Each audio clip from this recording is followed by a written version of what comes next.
Yes, I can't believe that it's Friday again, but yes, all is good. Thank you. All is Feels good. a bit like Thursday and Wednesday and Tuesday. Absolutely. I think one of the kids earlier sort of challenged me. It's not Friday. And you know when you go, it is it? Yeah, it hello. is. Hey. You're on air as well. We are on air. We're live. So I look late. You've been waiting ages. Right. Oh, Beans, we are live, Yeah. guys. I'm gonna jump straight in if that's okay. Of course. Fantastic. Good evening, everybody. Thank you for joining us on this evening's Bite Size webinar, where we'll be discussing back to work. My name is Kate, and I work alongside Carl Horton. And we are joined tonight by Will Murphy and Carl Horton. We've planned to catch up, guys, obviously with it being return to work. So how has it gone? Has there been any problems? Go on, Will. Do you know what? It was remarkably easy. I mean, I haven't got fully submerged in AGPs, as it were, but it was really starting back. I work in a specialist centre doing implants in Hertfordshire, so that was my first real foray back into it. And then the last couple of days, I've been in the practice in Birmingham City Centre. Again, just sort of treating some emergencies. Nothing too radical at the moment, but yeah, all sort of fairly relaxed from my side of things. Good. Have you been in, Carl? No, well, yes and no. Not to treat anybody. Yeah. Had the fit test. Right. Okay. Which was delightful. You sure that's what you said? Sorry? Are you sure that's what you said when you had it done? Did you have somebody doing this to you? Yeah, I did. I had the thing that was sort of interesting for me is I went for a few things have happened to me, not necessarily related to coming back to work, but I had a test to see whether I've had COVID or not. They're doing a research at Birmingham Dental Hospital. Yeah. So I was pretty ill, as you guys know, over the holiday period. It's not a holiday period, is it? So I got quite What's poorly. for you? Yeah. Another cuppa, please. Yeah. I got quite poorly, and they're doing this research, so I went to get myself tested to see whether or not that's going to come back positive. So they've taken some blood, which I hate doing. I hate needles. So sweaty hands, and then they made me spit into a little test tube, which, because I hate the fact that needles scare the living daylights out of me, at least getting them jabbed into me, I couldn't produce any saliva. If they'd have scraped the sweat off my hands, would have been fine. So that takes a week or 2 weeks to get that back, to find out. And then the other thing was the fit test, which was, because you've done it, but that was an interesting experience. But I was curious as to whether or not I'd got my taste back, because I lost my sense of taste and I lost my sense of smell for quite a long time. And I still don't think it's quite right, because my young son doesn't seem to shower or bath much at the moment, and yet I can't smell him. But I'm sure that there's, like, you remember the cartoon Linus out of Charlie, whatever his name was? Brown. Yeah, Charlie Brown. I'm sure, like, he's got little flies around him and stuff like that. And it's gone feral. It's gone feral. What was your reception like from the patients that you saw? Were they nervous? Not particularly because of the dental anxiety, but were they nervous with coming into the practice? Do you know what? Not really. And one of the things that I thought we'd probably cover is patient behaviour. So it's a bit like when we first started going into shops, really, or walking down the street. Now it's almost second nature to do the dance, isn't it? When somebody's coming towards you, ooh, do I step out on the road? Do you step out on the road? Or do we just turn sideways? That kind of thing. So, they sort of come in through the door. Some people are very good, they'll stand on the X and they'll spot their hand sanitizer and put the mask on, it's almost automatic.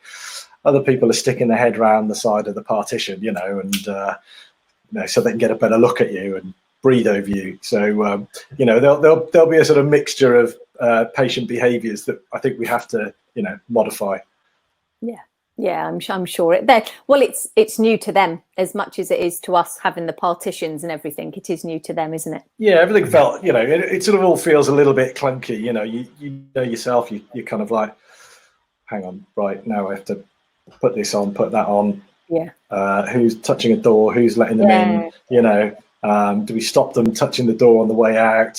So I think, like we said before in our previous cast, that everybody's got to try not to worry about it and have a few run throughs and take your time. It'll all iron itself out and become second nature. But for now, everything feels a little bit clunky. Yeah, of course. Can they use the toilets? My view on it is that we put a toilet closed sign on it, but if somebody literally is going to wet themselves in the reception, then perhaps you could give special dispensation. Yeah. And have you had sorry, Kate, go on. No, carry on. Yeah, did you have many people that needed to come and see you emergency wise, or yesterday it was almost like a couple of crown re-cements. So again, I'm effectively, we're all trying to be as inventive as possible for not using any form of AGP, aren't we? So it was just re-cementing crowns, really. So these were just implant crowns that I was putting back on with a bit of temp bond. So that was all pretty straightforward. And I had somebody today with some pretty severe pathology around a couple of teeth, not causing any sort of facial abscesses, but more sort of lateral perio kind of stuff that needed a little bit of debriding. So again, I was just managing that with a bit of local anaesthetic and a bit of curettage, really, just to see them through until we can rebook them and take those teeth out and follow our usual sort of implant pathway. Yeah. Have you got screens upon the reception? Are your receptionists wearing type 2R masks or? No, we've got screens up. Yeah. So I've left it up to the individual when they come in to decide which sort of mask. So we had a sort of team Zoom meeting, as well yesterday, and I just said, look, it's up to you. If you want to put that mask on, fine. If you don't, that's fine as well. Really. Yeah. Obviously, the minute we start doing procedures, then it's going to be full PPE. And following all those guidelines. But I think for somebody out on reception, you've got to decide what makes you happy, really. Yeah, interesting. Absolutely, that's the right way to be. Yeah, but I think it will be patient behaviour, really. Everybody getting used to. It's such a cliche, isn't it? The new normal, as it were. In every aspect of life. Yeah. And then the other question is, how long is that going to go on for? Which I guess, we don't have an answer for. No. But my feeling is all these sorts of fallow periods and things are going to change, I would have thought. Sorry, Kate. Carry on. Are you doing, like, how long's your fallow period in between non-AGP? How long are you doing, or you're not doing one? I'm not going to have a set fallow period. I know we on the previous webinar talked about 20 minutes, but like you and I were saying, that just seems to be another number that's plucked out of midair, isn't it? Does that mean that everybody should leave a supermarket for 20 minutes after they've just walked around? I mean, how are you going to get your Prague from Waitrose, Carl? It's. I've seen a couple of guys. Again, it's the two guys that we referenced, Dominic O'Hooley and Ross Hobson, had brought these little particle detectors, and Chris Tavares as well, who was on one of our webinars, and he's brought one, and they've been using it in the surgery to see how much particle is in the air, and I think they're going to use it when they're drilling and near their faces, just to see what the actual particle difference is between the surgery and in reception, to get some idea of whether or not these aerosols are really actually being emitted in any. Mate, you're going to have to enlighten me on what this particle detector is. Basically, it's measuring the. I suppose what it's doing is it's measuring the number of particles that are in the air. So it's Of measuring anything in particular, or just stuff? stuff. Is the scientific term that Is that, we I was like going to to- say, is that technical? Yeah, Yeah. she's scientist. So really an aerosol. You know how dirty the air is, I guess, how clean and how Right. dirty it is. God. So I think Chris said that he took it outside and it was kind of, you know, below they've got danger levels, I guess, or pollutant levels, and he stuck it near the car exhaust and went nuts because he didn't think it was working. Right, okay. And he had it in the surgery and it was just ticking along quite nicely, and I think he was doing some AGP. Don't quote me on that, I can't remember, but it wasn't even registering. So he's tried it next to his mask just to see how much aerosol is actually coming up, and I think, bearing in mind you can't go on this, but he was saying it was nothing. Yeah.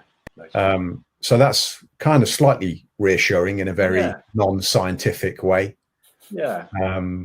You know, as we're all doing at the moment, it's a guessing game, but it's just playing safe, isn't it? Yeah. Yeah. of It's course. interesting. I mean, talking about going around the shops, I probably don't know whether we should talk about this because we are going to send this out, aren't we? Yes. I've told you this story, but when I was doing my social distancing in Waitrose, as you said to everybody, Sainsbury's, and it was when we were all short of everything that you thought you needed. So I was looking for the hand sanitizer because Kelly was going crazy that we hadn't got any hand sanitizer in the house. I'd forgotten that I'd actually got a big bottle of alcohol that I use for the 3D printer, like about 4 liters of the stuff. I'd forgotten all about that. It's hiding in the corner somewhere, so it shows how much I use that thing. But anyway, forget that. I was looking for this hand sanitizer, and I'm watching this couple mulling around the hand sanitizer for ages, and they're taking ages to. And I'm thinking, come on, I don't want to get any closer than the 2 meter rule, but they are taking ages.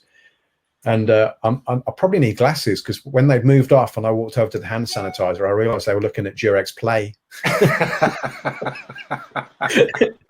And I went, oh, all right, that's all right, you know. And then quickly moved away again. Yeah. Oh. Yeah. I felt quite embarrassed, if I'm honest. Did you get the hand sanitizer? Yeah. Well, it resembled hand sanitizer. I was going to accuse you of being one of the people who was hoarding all the hand sanitizer and the loo rolls when. Yeah. No, they didn't have any because I When this was all in the kicked wrong off. office to start off. I just thought it just looked like it from a distance. So Oh. no, I didn't. And then there was no toilet roll either, or cereal, or chocolate, or anything else. Any shopping Yeah. in the shop at all. No, it was pretty empty. Sorry. Anyway, I'm digressing from what we're supposed to be. So how long do you guys think? I mean, I would imagine it is going to be down to being sensible, A, B, different practices. So with the fallow times and everything else, so, you know, staff going behind the patients, cleaning the doorknobs, maybe the handles, all of that kind of thing. How long do you think that will be before that starts to wean off? Do you think? Do you think people will follow these processes for a long, long time, or? I think it's going to depend. I think we're always a bit influenced by the media, aren't we? And also in the digital age, you know, news and information moves around very, very quickly. So I think it's, I mean, again, in the absence of science, sometimes you go for the, you know, a sort of overall consensus, however you can get that. So I think maybe through sort of media outlets, news, we'll be looking at things like R rates within society. You know, again, as tragic as it is, number of deaths coming down, you know, and until I guess maybe we feel as though we're getting closer to a New Zealand situation where I think they've recorded zero, haven't they? Really? Yeah. So I think it's going to be very reactive. Mm-hmm. To not answer the question at all, but you know, by and large, we are going to be saying, are there hotspots coming up? Are we hearing chatter within the dental world about COVID popping up, or, you know, dentists coming down or staff coming down with it? And I suspect if we're not hearing any of that sort of stuff, things will gradually start to relax. Yeah, yeah. Have you experienced, is this your first week back? It is, isn't it, Will? Isn't Yeah. this? Yeah. Have you experienced any problems with your stock, with your PPE? We're still waiting for the higher levels, the FP2s and 3s to come in. So they're due in next week, hence doing non-AGP stuff. And I think my position as well, personally, with the non-AGP is I'm happy with a surgical mask, because the actual exposure time with the patient has been pretty limited. You know, it's probably been less than 15 minutes. Mhm. You know, we've done our sort of triaging. I think, like we've discussed before, you know, we're by and large risk assessing our patients before they come in, and taking all the mitigation steps. And I you know, I think realistically, we're treating well and healthy patients. So for me at the moment, you know, that's fine. When all the masks arrive, we've got some more get-togethers with our staff. So, you know, we're going to have another Zoom meeting on Monday, and then we're going to be having some run-throughs during the week.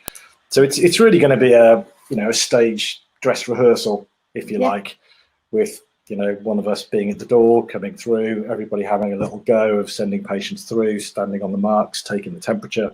Yeah. All that sort of stuff, just sort of ironing out any kinks so that everybody is comfortable with it. And I think that's what it is. I mean, it was echoing what we've been discussing on other webinars. You know, it becomes second nature for all of us to do what we've been doing for absolute years. But now we've just got to retrain ourselves during this time to do something different. So just doing the role play and everything, instilling that confidence in your team. You know, they're still the same team. They can do it, but it's relearning habits, isn't it? Really, absolutely, for us, and like I said, and for the patients as well. Yeah. So, you know, they certainly for the time being, they're not going to be just barging off the street into busy waiting rooms and trying to find a seat and pick up the paper and, you know, shuffling around, coughing and spluttering. You know, it's going to be a slightly isolated environment, isn't it? Really, very much. And again, getting all your little videos or your photographs and message them out to the patients before they arrive, I think is pretty good. I mean, clearly there's some epic productions that I'm seeing on Facebook of practices, you know, everybody doing their role play and running through the whole thing. But it's good, it's useful. You know, it's making the most of the digital world for the patients to understand what's going on and like I said, how they should behave. Do you know what? And I think that's a key point, really, Will, because it isn't just retraining the teams in the practices, that the patients have got to understand now that it isn't a case that they just walk in off the street if they've got toothache, even if they're registered with you. They've got to understand that there's a different process at the moment. So, yeah, I mean, everyone's got to retrain. Yeah, I think as dentists as well, we've missed a trick, and we've been really behind the times when it comes to using videos and things like that. Because a friend of, oddly enough, I don't have many friends that are dentists. Will, you're the only one. I'm honoured. Thank you very much. But he was telling me, and he was asking me why I didn't do it, because we were talking about some dental thing, and he said, do you have a video on that? I said, no. He said, well, you know, I remember when I went to get my knee sorted out, and I went in and they taught me through it, and they said, here, I'll take this home. And they gave him a video cassette. These were things, for those that are listening that might not know what they are. They were like a little plastic box that you put in a machine underneath your TV, and then you press play, and it actually showed you a video on the TV screen. You might not know what TV is these days. But it showed in the procedure of what he was potentially having done. And he couldn't understand that we didn't do that. And this was back in the 80s. And he was gobsmacked that we didn't do that for our patients. This is a sign of the times, isn't it? Because we've all now got the attention spans of goldfish, haven't we? From you know, we don't read things anymore. We expect to see things kind of like put in front of us. We do. We do. We're as bad as our kids, aren't we? You know. So remember books. You know, I used to say to my children, as I put them in front of them, turn the pages. Yes, turn the page. Please read it. Very good. Not swipe. Yeah, I know. So there you go. For us dinosaurs, you know, we've got to get a bit more with it, haven't we? So has anybody been shielding at your place, or are they all okay staff wise? No, everybody's okay. One of the staff we're going to keep away for medical reasons. Just I'm glad you confirmed it was for medical reasons. for medical reasons, yes. So we've just got to sort of be sensible, really. Yeah. Everybody else, touch wood, has been okay and haven't had any problems. So I don't know if you've heard much about. I've heard an being interesting story, which a bit disappointed about, if I'm honest. And it comes down to the importance of triaging, and they do have a triaging process, and I think it's important that is undertaken, because that's the key. It's the key is not the PPE so much. It is, obviously. I'm not making any sort of saying it's not important. It is important. It's an important stage. But I think the key thing is making sure that these patients that are potentially infective aren't coming through the door. And the story that I was told was that this person is in healthcare, not a dentist, is in healthcare. And they came into the practice and they were treated. And as they were leaving, they said, well, I've had a bit of a cough. And my friends they recently got back from Italy, although they isolated, but they've developed a cough. And I was, talking to them. You're thinking, that's a little bit disappointing that wasn't informed when it's been triaged. So it made me wonder whether it's the triaging process and we have to be really robust with that, and how far do we go with it? And are we asking further questions? So I don't know where that fell down. But I was a little bit surprised that somebody in the healthcare profession thought that it was okay to attend the practice with a potential cough and potentially being infective. The good news is that if you're, from what we're seeing in the research, is that if you're not coughing and spluttering, you're probably not shedding the disease too much. Not that that's any benefit.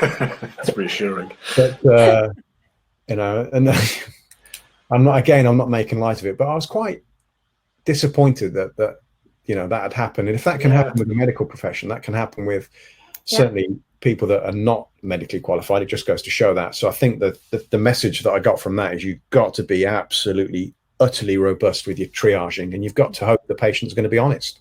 Yeah. Well, that's what it's down to, isn't it? And I'm not trying to scare people. I mean, the thing that we're doing then is we're doing exactly what you've said, and you've got your masks on and you've got your PPE on. So that's protecting you from those potential patients that either don't know that they've got it or are not being honest. And I hope there's not many of those patients around. I'm sure there aren't. I think the staff have to feel comfortable. Exactly that. That if they believe that person is unwell, then they've got to be comfortable to send them away. Yeah. And it is that saying, better safe than sorry. It's an old-fashioned saying, but everyone would reap the benefit from it. So 100%. I do agree. Absolutely. I do agree. Well, guys, we're hitting the 25-minute marker. So this was going to be a bite size. If there's anything else that you guys want to bring up. It's flown by. No, Carl? Okay. Yeah. We tried to keep Carl out. Sorry. Got in. We've me Told you, Will, it wouldn't work. Yeah. Or was it higher powers? Was it the CDO, in conjunction with Huawei trying to, cut off you? And I've tried to do a bit of stealth marketing as well, because I keep seeing this Horton in the background, and look, I've got my but I need to get it done in reverse, don't I? So brilliant. No, that's brilliant, normal. Will. That's normal. It looks reverse. That's just what I'm seeing. But it's normal. That is fantastic. Excellent. That is brilliant. Like nobody will notice, just quietly. You've got nothing in there, really, Will. It's the absinthe again. I've got a cup, which anyway, when you drink it, on the bottom, it says "I'm a," like this. And I'd totally forgotten about this mug. My brother brought it for me. He's a lovely chap. And Seb was christened. The vicar came around the house, and I gave it to my friend she is quite religious, and I didn't realise I'd given her the cup. So she's chatting away to him, drinking out of this cup, and then she found out, realised, and she wasn't very happy with me. In fact, he's left now. He's retired, but he's a fantastic individual. He started playing blues on the piano, and telling us that he used to work in a prostitute's house before he went into the church. It makes it sound so boring, doesn't it? Absolutely amazing individual. Absolutely amazing individual. Oh my God. Moving swiftly on. Yeah, sorry, and on that note, this could be a different kind of webinar, if not. Yeah, we might be on time. I've got lots of these stupid stories. We're planning to do these. We're planning to do these every week. So I hope when we return next week, I really hope that you're still going to be reporting the same, Will, that it's gone smoother and the processes and it's all stronger, and I'm confident that it will do. We'll be discussing different things, mainly how our week's gone, but we will bring in some different folk and we will bring in some different subjects from time to time. So, gentlemen, thank you very much yet again. Thank you. And thank you, everybody. Have a lovely weekend. Yeah, and you guys. Thank you very much, everybody. Thanks a lot. Bye-bye.